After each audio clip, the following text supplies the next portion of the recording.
Novin Asia. Yeehaw.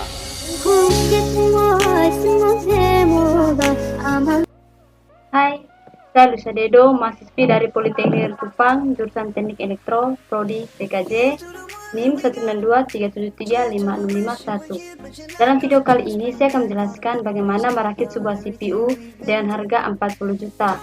Namun karena keterbatasan alat dan bahan, makanya di sini saya menggunakan gambar sebagai media untuk menjelaskannya. Di sini saya tidak menjelaskan langkah-langkah untuk merakit sebuah CPU. Namun di sini saya menjelaskan satu persatu komponen-komponen yang ada di dalam CPU beserta dengan spesifikasinya masing-masing. Nah, tidak lama-lama langsung saja kita masuk pada materinya.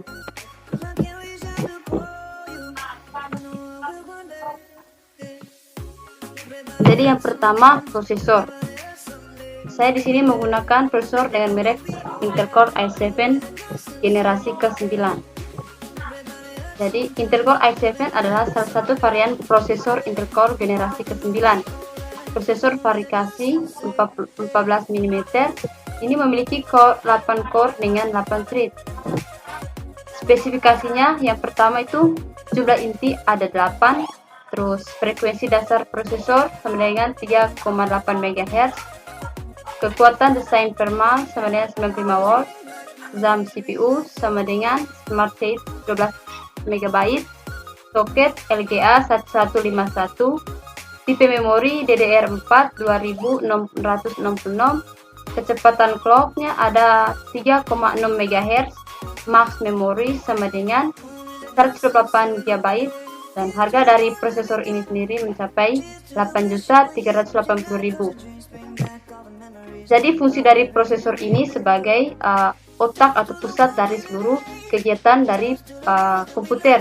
Tanpa prosesor maka sebuah komputer tidak akan berfungsi. Ini merupakan salah satu contoh gambar dari prosesor Intel Core i7 generasi ke-9. Komponen berikut yang kita bahas adalah RAM. Di sini saya menggunakan RAM dengan merek Corsair Vengeance Pro. Ini spesifikasinya memori series Vengeance RGB Pro. Tipe memorinya DDR4, ukuran memorinya 32 GB, masing-masing satu RAM itu 16 GB. Terus tegangannya mencapai 1,35 volt, kecepatannya mencapai 3200 MHz, dan warna memorinya Black LED Lighting RGB. Harga dari memori ini mencapai 5.284.000. Nah, fungsi dari RAM ini sendiri adalah sebagai media penyimpanan, namun bersifat sementara.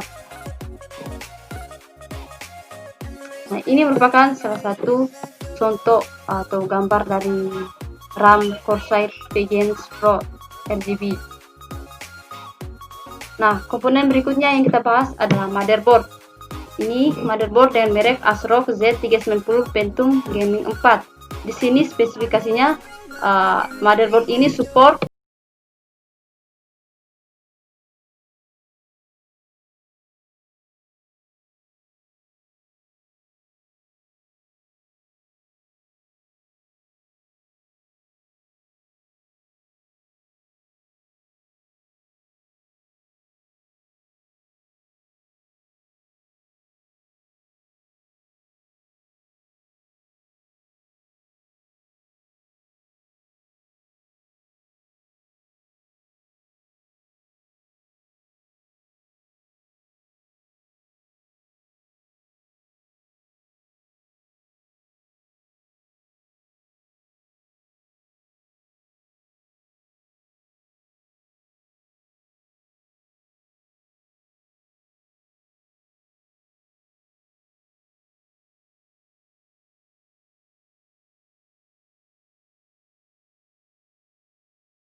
ini merupakan gambar dari VGA, Zotac, RTX.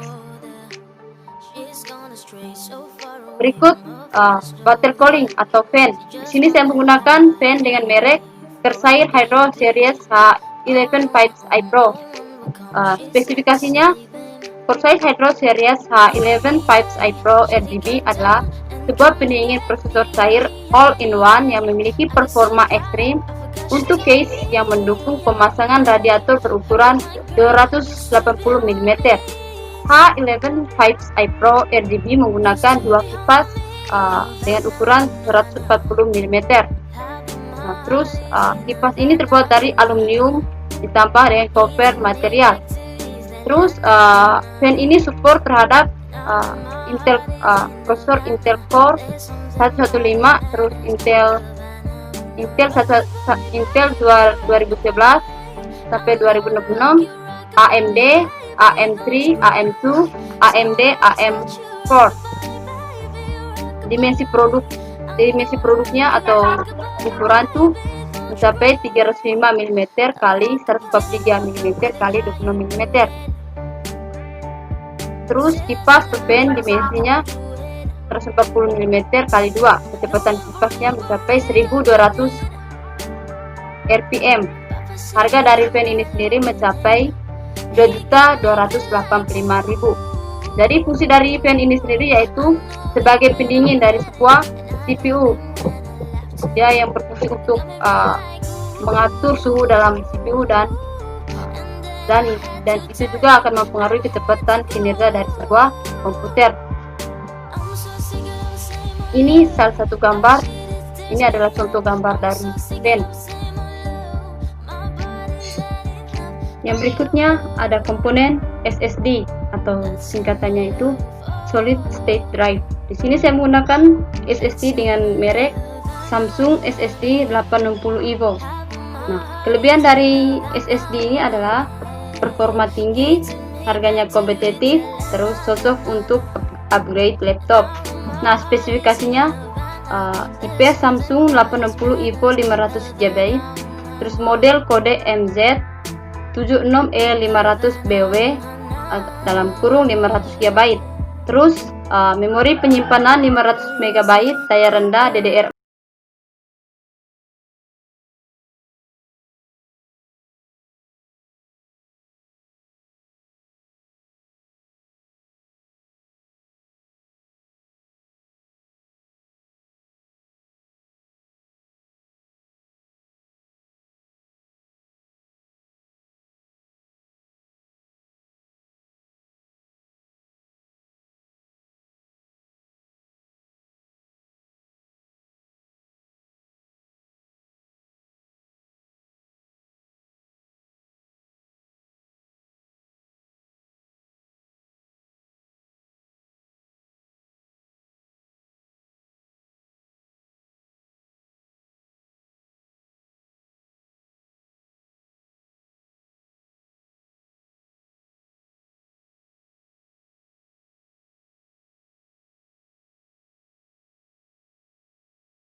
PATA ada 4, PCIe 4, FDD 1, terus manajemen kabel modular itu sepenuhnya modular, terus kabel lengan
mohon maaf kalau ada terdapat kekurangan atau kesalahan dalam menyampaikan materi. Saya mohon maaf. Sekian dan terima kasih.